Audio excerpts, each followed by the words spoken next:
चलो point 14 number में आ जाते हैं। तो पॉइंट 14 का हमारा पहला एग्जांपल है a great deal of things dash there.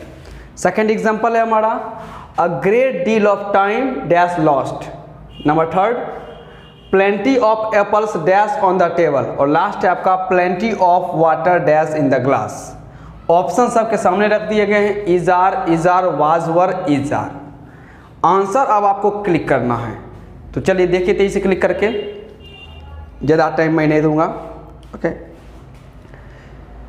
चलिए टिक करते रहिए और जो मैं बोल रहा हूँ वो भी सुनते रहिएगा। बस आंसर क्लिक करते समय बस इतनी बात का ध्यान रखना कि इसमें जितने भी हैं अभी तक आपका कॉन्सेप्ट एक ही है, प्रिपोजिशन प्लस ऑब्जेक्ट। इसलिए ऑब्जेक्ट के अकॉर्डिंग तो कभी भी वर्ब लगाना नहीं, इस बात का ध्यान रखना। तेजी से देख लो, a great deal of things dash there, is लगेगा, आर लगेगा। A great deal of time dash lost, is हो, इज या are. Plenty of apples dash on the table, was और were. The plenty of water dash in the glass, is और are. मैंने question repeat कर दिया है, ध्यान रखिएगा।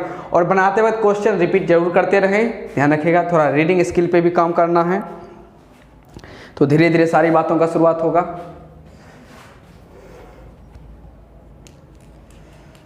तो चलिए, मुझे लगता है आंसर क्लिक कर लिए होंगे, ज़्यादा दिक्कत होगा नहीं। ओके, तो आ जाते हैं। और वैसे भी यदि आंसर क्लिक करना रहेगा तो वीडियो को रोक दीजिएगा और आंसर सॉल्व कर दीजिएगा, ताकि यदि मैं तुरंत बता रहा हूं तो आपको प्रॉब्लम ना हो। आप वीडियो तभी फिर से देखें जब आप खुद का आंसर क्लिक कर लेते हैं, तब इतना काम कीजिएगा, बेहतरीन रहेगा। नेक्स्ट आ जाते हैं अ ग्रेट डील ऑफ थिंग्स। तो यहाँ ऑफ प्रीपोजिशन और प्रीपोजिशन के बाद क्या चाहिए, ऑब्जेक्ट। तो थिंग्स हमारा बन चुका है ऑब्जेक्ट, और इस ऑब्जेक्ट के अकॉर्डिंग तो वर्ब जा नहीं सकते, यानी थिंग्स के अकॉर्डिंग तो लगाएंगे नहीं। अब हुआ क्या चीज आपका, अ ग्रेट डील। अ ग्रेट डील का मतलब होता है बहुत, बहुत मतलब ज्यादा, बहुत मतलब अमाउंट में कुछ ज्यादा है। तो अ great deal of things dash there, मतलब बहुत सारी वस्तुएं हैं, बहुत सारी वस्तुएं थी, उसमें से बहुत सारा कहाँ है, वहां पर है। कहने का मतलब है यदि मान लेते हैं कि 50, यदि मान ये लीजिए कि राइस का 50 पैकेट्स हमारे पास मौजूद हैं। ओके, 25 kg का जो आता है, अब उसमें से 50 पैकेट्स है। ओके, 25 kg का राइस वाला, उसमें से मान लेते 50 में से 40 वहाँ पर रखा हुआ है। तो क्या कहेंगे, अ great deal of things dash there, मतलब बहुत सारी वस्तु हैं, उसमें से ज़्यादातर वहाँ रखी गई है। तो यहाँ अ ग्रेट डील आया किसके लिए है, इसी थिंग्स के लिए आया हुआ है। अ ग्रेट डील भी किसके लिए आया है, उसी थिंग्स के लिए।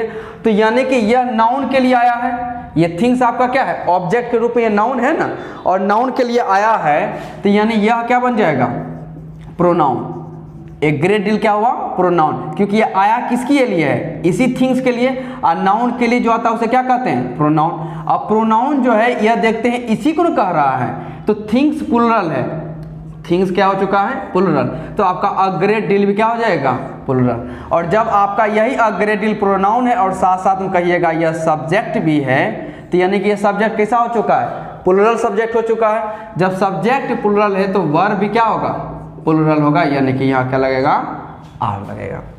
नीचे आ जाते हैं अ ग्रेट डील ऑफ टाइम। तो ऑफ प्रीपोजिशन है, प्रीपोजिशन के बाद टाइम क्या होगा, ऑब्जेक्ट। और आपको इतना पता होना चाहिए कि टाइम नाउन में सिंगुलर है, टाइम क्या है, नाउन है, और वह भी क्या है, सिंगुलर है। तो यहाँ अ ग्रेट डील किसकी बात कर रहा है, तो यहाँ पर एक ग्रेट डील इसी टाइम की बात कर रहा है, समझे। तो यह आपका प्रोनाउन है, क्योंकि यह बात किसकी कर रहा है, नाउन की, नाउन के लिए ही आया हुआ है। और नाउन के लिए जो आता है उसे हम लोग क्या कहते हैं, बिल्कुल सही, प्रोनाउन कहते हैं। तो ये आपका प्रोनाउन है। अब इसका सिंगुलर या प्लुरल होना डिपेंड करता है किसके लिए आया हुआ है, ये आया हुआ टाइम के लिए। और टाइम सिंगुलर, तो इसका प्रोनाउन भी क्या हुआ, सिंगुलर। यानी कि अ ग्रेट डील जो हमारा सब्जेक्ट बनने वाला था, यह सब्जेक्ट क्या हो चुका है, सिंगुलर। तो वर्ब भी क्या लगाएंगे, सिंगुलर, यानी कि इज लगाएंगे। नेक्स्ट आ जाते थे ए ग्रेट डील के बारे में हमने सीखा। तो इससे हमें यह भी जानकारी मिला कि अ ग्रेट डील क्या है, प्रोनाउन है। अब प्रोनाउन यदि है तो इसका सिंगुलर या प्लुरल कैसे डिसाइड होता है, तो डिसाइड इस तरह से होगा कि यह किस नाउन को रिप्लेस कर रहा है। यदि यह सिंगुलर को रिप्लेस कर रहा है तो अ ग्रेट डील सिंगुलर होगा। यदि ए ग्रेट डील प्लुरल को रिप्लेस कर रहा है तो यह भी क्या होगा, प्लूरल ही होगा। तो पहला एग्जांपल हमने देखा कि अ ग्रेट डील थिंग्स को रिप्लेस कर रहा है और यह प्लूरल, तो इसको रिप्लेस करने वाला प्रोनाउन भी प्लूरल। और यहाँ पे आपका टाइम सिंगुलर है और इसी को रिप्लेस कौन कर रहा है? ए ग्रेट डील। अब जब टाइम सिंगुलर तो आने वाला अ ग्रेट डील में क्या हुआ? सिंगुलर। यानी कि यहाँ पे अ ग्रेट डील प्लूरल और यहाँ पे अ ग्रेट डील क्या है? सिंगुलर। अब जैसा ये सब्जेक्ट बना प्लूरल तो वर्ब भी प्लूरल, और यहाँ पे वर्ब बना अ ग्रेट डील प्रोनाउन में बना सिंगुलर तो वर्ब क्या लगाएं? सिंगुलर। नीचे आ जाते हैं, प्लेंटी ऑफ एप्पल्स। तो ऑफ प्रेपोजिशन है, प्रेपोजिशन के बाद एप्पल्स का क्या होता है? ऑब्जेक्ट। प्रेपोजिशन के बाद क्या होता है? ऑब्जेक्ट। और एप्पल्स नाउन है और नाउन में यह प्लूरल है। नाउन में क्या है? यह प्लूरल। और प्लेंटी भी बात करता है बहुत की ही। अ ग्रेट डील भी बहुत की बात करता है, प्लेंटी भी किसी की बात करता है? बहुत की ही बात कर लेता है। तो प्लेंटी यहाँ आया किसके लिए? Plenty of apples dash on the table. बहुत सारे सेब वहाँ हैं। बहुत सारे सेब मतलब सेब बहुत सारा लाया गया, तो उसमें से बहुत सारा सेब कहाँ रख दिया गया है? टेबल पे। तो मतलब एप्पल्स में से ही एप्पल्स को रखा गया है, लेकिन वहाँ जो अलग से एप्पल्स रख दिया गया उसके लिए हमने क्या लिखा है? प्लेंटी लिखा है। तो यह प्लेंटी किसके लिए आ रहा है? इसी एप्पल्स के लिए। यानी ये नाउन को रिप्लेस कर रहा है, तो यानी यह क्या बनेगा? प्रोनाउन के साथ साथ यह बनना है हमारा सब्जेक्ट भी। अब ये चूंकि प्लूरल को रिप्लेस कर रहा है तो यह प्रोनाउन भी कैसा होगा? प्लूरल। कहने का मतलब है आपका सब्जेक्ट बन चुका है प्लूरल, तो इसीलिए आने वाला वर्ब भी क्या होगा? प्लूरल होगा। यानी कि क्या लगाइएगा? वर्ब लगाइएगा। नीचे आ जाते हैं, प्लेंटी ऑफ वाटर। तो ऑफ प्रेपोजिशन है, प्रेपोजिशन के बाद क्या आता है? ऑब्जेक्ट। तो वाटर बन चुका है ऑब्जेक्ट, और वाटर नाउन है। वाटर क्या है? नाउन। और नाउन में भी यह सिंगुलर नाउन है। तो प्लेंटी बात किसकी कर रहा है? प्लेंटी बात कर रहा है इस वाटर की, जो कि सिंगुलर है। तो यानी कि यह प्रोनाउन है। यह क्या है? प्रोनाउन। और प्रोनाउन में भी यह सिंगुलर है। प्लेंटी यहाँ प्लूरल इसलिए हुआ क्योंकि एप्पल्स को रिप्लेस कर रहा था, और यहाँ पर प्लेंटी सिंगुलर इसलिए हो रहा है क्योंकि यह सिंगुलर को रिप्लेस करने का काम कर रहा है। तो प्रोनाउन में यह सिंगुलर, तो जब सब्जेक्ट सिंगुलर हो चुका है तो आने वाला वर्ब क्या होगा? सिंगुलर, यानी कि इज होगा। बात समझे? तो ए ग्रेट डील और प्लेंटी दोनों का समाप्त हो गया। रूल्स पे यदि जाइएगा तो रूल्स यदि ये आपको लिखा हुआ मिलेगा कि अ ग्रेट डील ऑफ और प्लेंटी ऑफ के बाद आने वाला नाउन या प्रोनाउन प्लूरल तो वर्ब भी प्लूरल, और यदि आने वाला नाउन या प्रोनाउन सिंगुलर तो वर्ब क्या लगाएं? सिंगुलर लगाएं। तो इस रूल्स पे हमें जाना नहीं, क्योंकि इसके मुताबिक आप जो है ऑब्जेक्ट के अकॉर्डिंग वर्ब लगाने की कोशिश कर रहे हैं, जो कि गलत है। बात समझे? तो इतना ध्यान रखिएगा, अ ग्रेट डील प्रोनाउन है जिसका सिंगुलर प्लूरल डिपेंड करता है रिप्लेस करने वाले नाउन पर।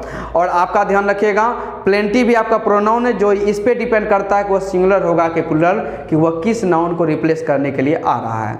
यदि ये दोनों प्रोनाउन या नाउन को रिप्लेस कर रहे हैं तो यह भी प्लूरल, और यदि सिंगुलर को रिप्लेस कर रहे हैं तो यह भी क्या बनेंगे? सिंगुलर। और इसी के अकॉर्डिंग हम लोग क्या लगाते हैं? वर्ब लगाते हैं। तो रूल्स पे चले, रूल्स पर नहीं चलें, कॉन्सेप्ट पर चलें, इस बात का ध्यान रखें। ओके, अपना ध्यान रखिए, और इसी तरह से मैं धीरे धीरे करके आपको एक एक पॉइंट क्लियर करते जाऊंगा। Okay, take care and love you so much.